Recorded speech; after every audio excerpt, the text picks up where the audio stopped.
Messieurs, soyez les bienvenus sur la scène de ce Diffor Evolution Dédalus. Pierre Meybloom, vous êtes directeur partenariat chez Microsoft Nuance, c'est bien cela? Oui, c'est ça. Et Arnaud Villemé, vous êtes CMIO chez Microsoft Nuance. Tout à fait. Avec vous, donc, on va parler, vous allez nous donner moultes explications et une démo jusqu'à 12h50 ensemble pour clore ce Diffor, cette matinée de plénière du Diffor Evolution. D'abord, rappelez-nous en quoi consiste, est-ce qu'on peut parler de partenariat entre Nuance et Dédalus, Pierre Meybloom? Oui, on a un partenariat avec Dédalus qui a maintenant plus de 20 ans, qui portait initialement sur les premières technologies de reconnaissance vocale de Nuance et qui a évolué avec le temps vers tout ce qui est technologie d'IA conversationnelle pour accompagner les professionnels de santé au quotidien, pour documenter dans leurs applications Dédalus, parce qu'on est sur une vision d'intégration de l'IA conversationnelle dans les outils Dédalus. L'objectif, c'est qu'on ait une même vision, qu'on soit finalement médecin en Espagne, médecin dans un CHU français ou médecin dans un Augsburg en Allemagne. Alors pourquoi je parle de l'Allemagne, de la France et de l'Espagne? C'est tout simplement, mais c'est très important, parce que le partenariat entre Nuance et Dédalus est un partenariat global. Pourquoi c'est important? C'est parce qu'un partenariat global implique des ambitions globales et surtout des moyens globaux pour aller aider les professionnels de santé au quotidien grâce à nos technologies utilisées conjointement. Alors Pierre Meybloom, cette Nuance fait partie désormais de Microsoft. Et comment est-ce que ça complète, si j'ose dire, la vision de Nuance sur le marché? Alors Nuance fait effectivement désormais partie de Microsoft. Sur cette vision globale, on est sur une même vision globale, c'est-à-dire qu'on était sur une vision globale de la collaboration entre Nuance et Dédalus. On est sur une même vision globale de la collaboration entre Microsoft et Dédalus. Ce qui va évoluer aujourd'hui, c'est le scope, le champ des possibles entre nos organisations. Parce que je parlais d'IA conversationnelle il y a quelques secondes, on sort de l'IA conversationnelle pour aller sur des sujets beaucoup plus transverses dans le secteur de la santé. Ça peut aller de la sécurité aux plateformes d'engagement patient. Et puis aujourd'hui, beaucoup aussi, parce que ça fait couler beaucoup d'encre, autour de l'IA générative et de comment l'IA générative peut aider les professionnels de santé au quotidien. Donc on ouvre le champ des possibles, si je comprends bien, et c'est un outil facilitateur, on est pour le quotidien des professionnels de santé? Oui, mais exactement. L'objectif, c'est de faire gagner du temps aux professionnels de santé sur leurs applications pour se focaliser plus sur le patient et juste les aider au quotidien. C'est extrêmement important.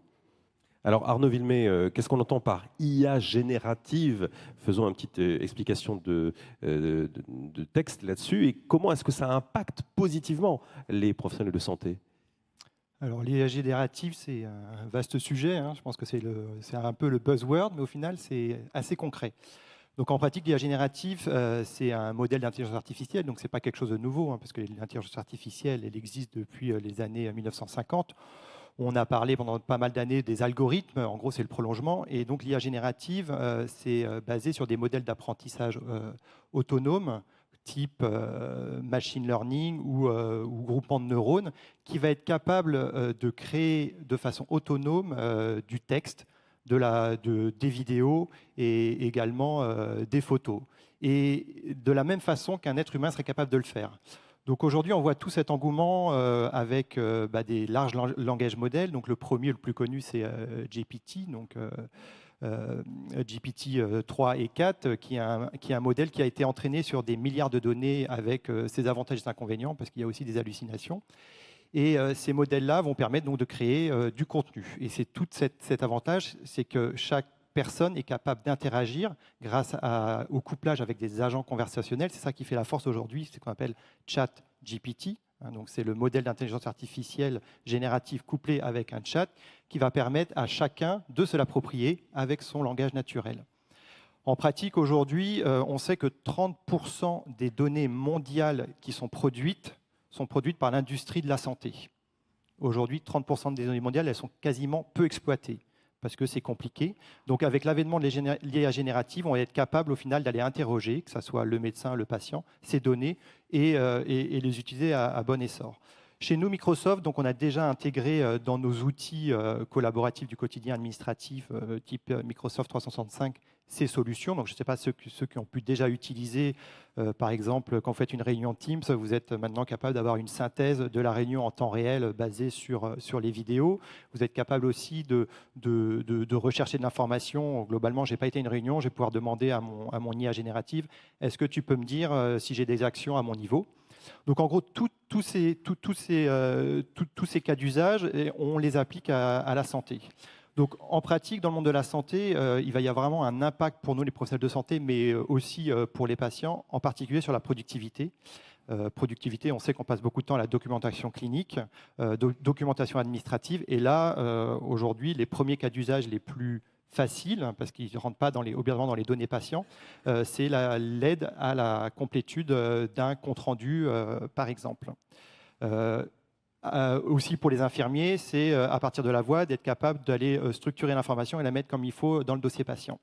Et pour les patients, c'est aussi un moyen avec des chats de pouvoir s'approprier ces données via son portail patient. Parce qu'aujourd'hui, un patient, quand il reçoit une information médicale, globalement, il appelle son médecin ou il prend rendez-vous pour avoir un retour.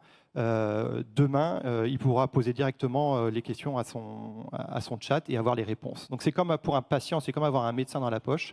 Et puis si on va un peu plus loin, on va intégrer petit à petit tout ce qui est l'aide à la décision clinique via ces chatbots. Donc pour les médecins, c'est d'avoir en temps réel, ce qui est vraiment le plus important, c'est que ça soit dans le processus de travail des médecins, et c'est là où tout l'enjeu de l'intégration avec les dossiers patients, d'avoir accès à des outils d'aide à la décision clinique, score clinique, quels sont les diagnostics différentiels. Donc en pratique, l'IA générative, voilà, productivité aujourd'hui, demain ça va être vraiment, cliniquement ça va nous apporter énormément.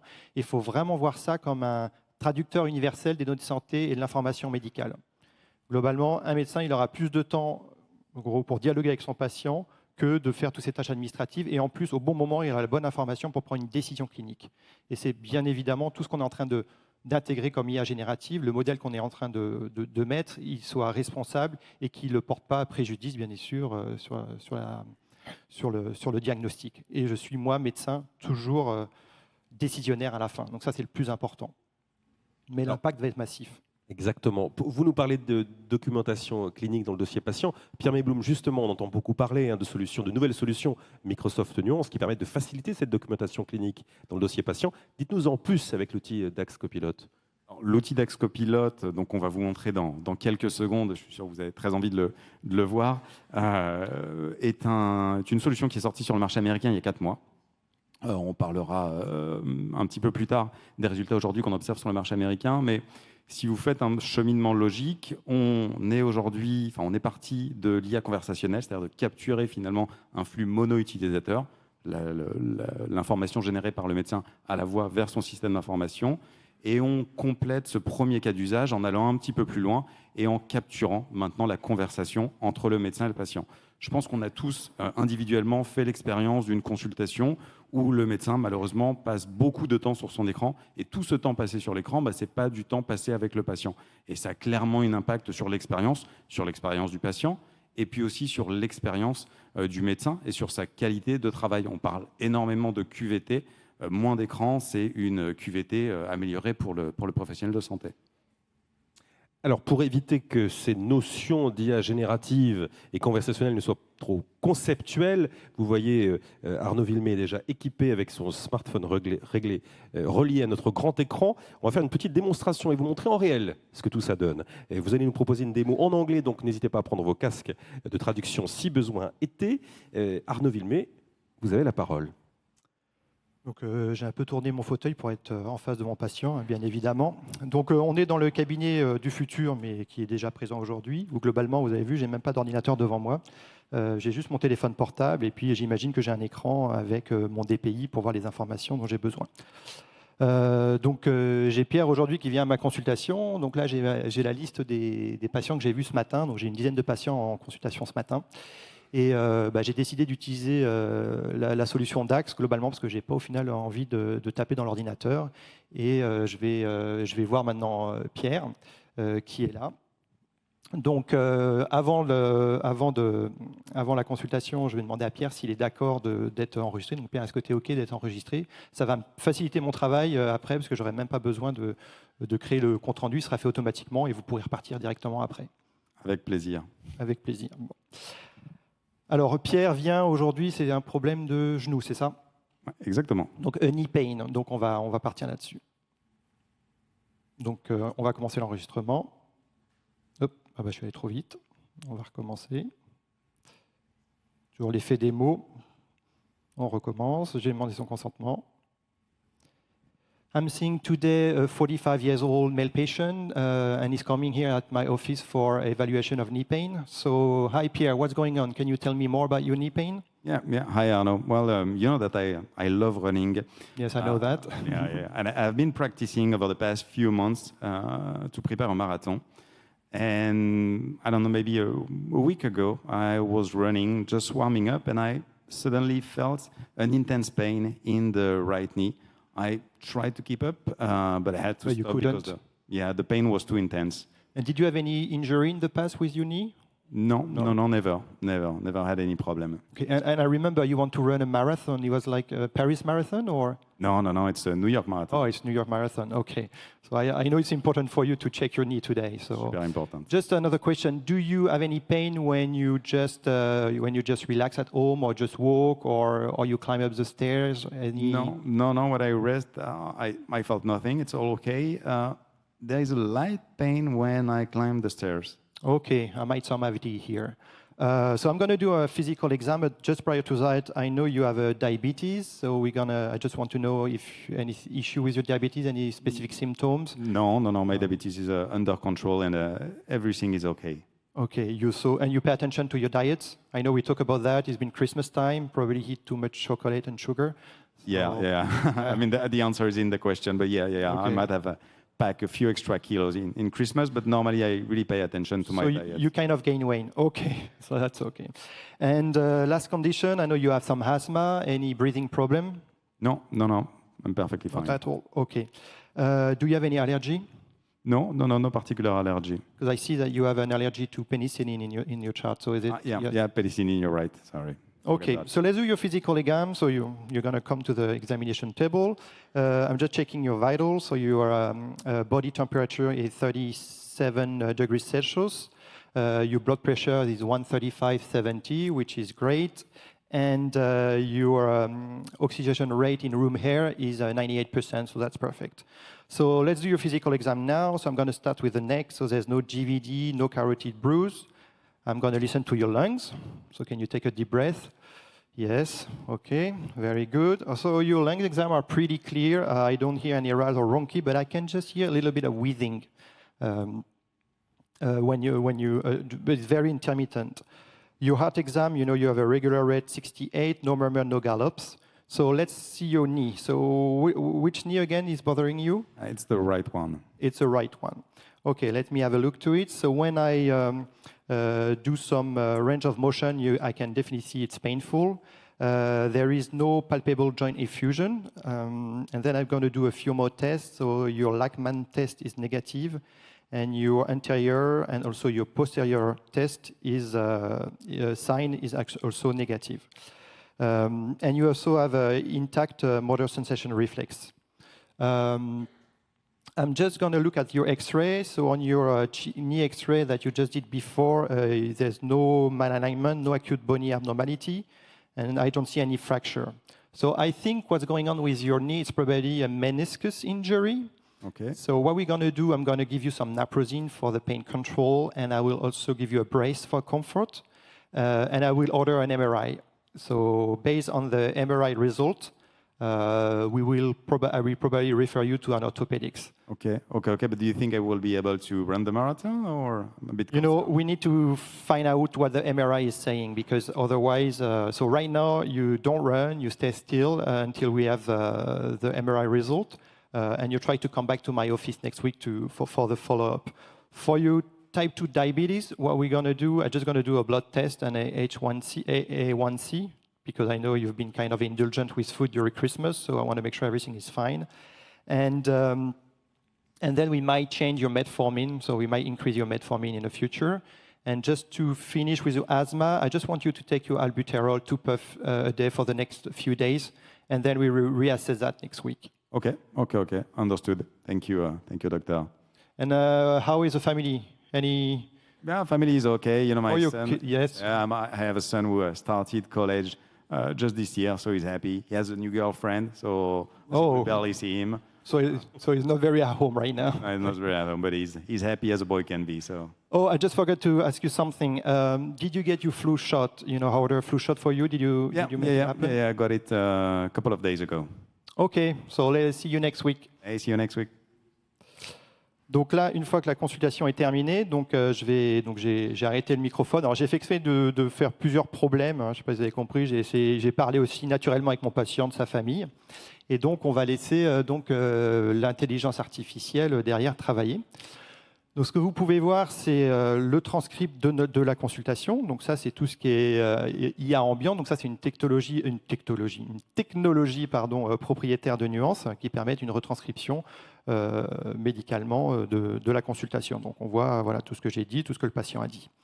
Et puis après, le compte-rendu qui m'est proposé automatiquement. Donc l'histoire de la maladie. Globalement, on va regarder un petit peu ensemble, c'est peut-être un peu rébarbatif, mais pour voir globalement si c'est fait vraiment en temps réel. Donc, patient à 45 ans, il vient pour une évaluation de son genou. Je ne sais pas pourquoi il a mis que tu es accompagné d'une adulte femelle. Donc, ça doit être vous derrière. Il aime faire du sport. Après, voilà, toute l'histoire. Il a senti la douleur, etc. Il n'a pas de douleur quand il est au repos.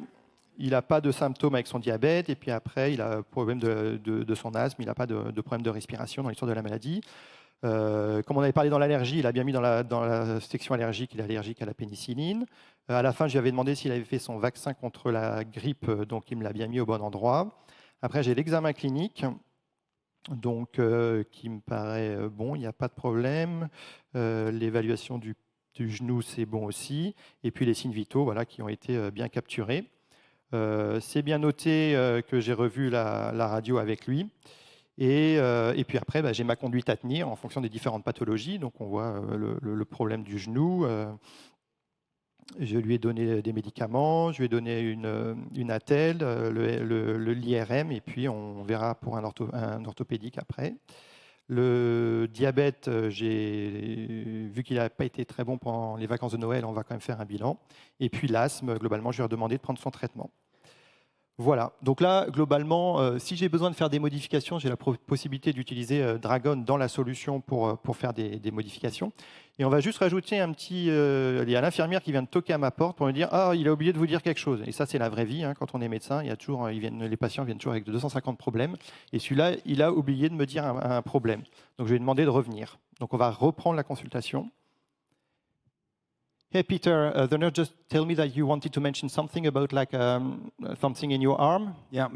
Sorry for that. I forgot to tell you that I have a skin rash in the left forearm, and I don't know, it might be food allergy or allergy to my medicine, but I thought it was worth mentioning it. Okay, let's have a look. So yes, so does it itch? Is it painful? Yeah, it itches a little bit. Okay, so it doesn't look infected. You know, to be honest, I think it's just like a dermatitis, allergic dermatitis. So what we're going to do, I'm just going to give you some hydrocortisone cream and also Benadryl cream for the itching. And we'll reassess that next week when you come back. Is that okay? Yeah, it's perfect. Thank you very much. And I've also forgot so what is your smoking history? I stopped smoking a couple of years ago. So a couple of years ago. Yeah, okay. Smoking and running doesn't fit well. Perfect. Thank you. Donc la même chose, en gros, il a repris la consultation, il a repris les informations, donc ça prend un petit peu de temps. Dans le transcript, je vais avoir en gros la consultation qui a été rajoutée, et puis normalement dans le compte-rendu. Donc vous pouvez voir que dans l'histoire de la maladie, on me reprend l'histoire de son problème cutané. On voit que dans l'histoire sociale, il y a son histoire de tabac qui a été rajoutée. Et puis, il y a un quatrième, dans ma conduite à tenir, il y a un quatrième problème qui a été identifié. Donc, voilà, ça me permet, moi, de gagner du temps. Globalement, les premiers résultats qu'on a aux US, je vais très vite. Globalement, on a diminué le burn-out auprès des médecins, donc, avec une échelle de score OLBI comme test. Et donc, ça a été démontré spécifiquement et scientifiquement que ça diminue le surmenage auprès des professionnels de santé. Ils ont diminué de 30 à 50% leur temps de documentation. Ils ont diminué leur temps de documentation en dehors de de la consultation. Et les patients, globalement, trouvent que c'est beaucoup mieux parce que le médecin est beaucoup plus attentif. Et 97% des médecins seraient déçus s'ils ne pouvaient pas l'utiliser. Et ça, je veux bien le noter parce qu'avoir un consensus à 97% des médecins, c'est assez compliqué en général. Donc, Merci, docteur Voilà. Arnaud Villemet. Un tout dernier mot, peut-être, Pierre Meyblom. Oui, juste le mot de la fin sur ce que vient de dire Arnaud, c'est vraiment à mettre en perspective avec la disponibilité de la solution. On est sur une solution qui est disponible depuis 4 mois. Donc d'avoir ces résultats, c'est quand même assez incroyable. Aujourd'hui, on voit vraiment l'apparition d'un standard sur le marché en termes de documentation. Et notre travail, en tant que Microsoft Nuance, c'est désormais de travailler, de réfléchir avec Dédalus sur comment diffuser ces standards sur les différents marchés sur lesquels on collabore. Merci à tous. Merci beaucoup et n'oubliez pas...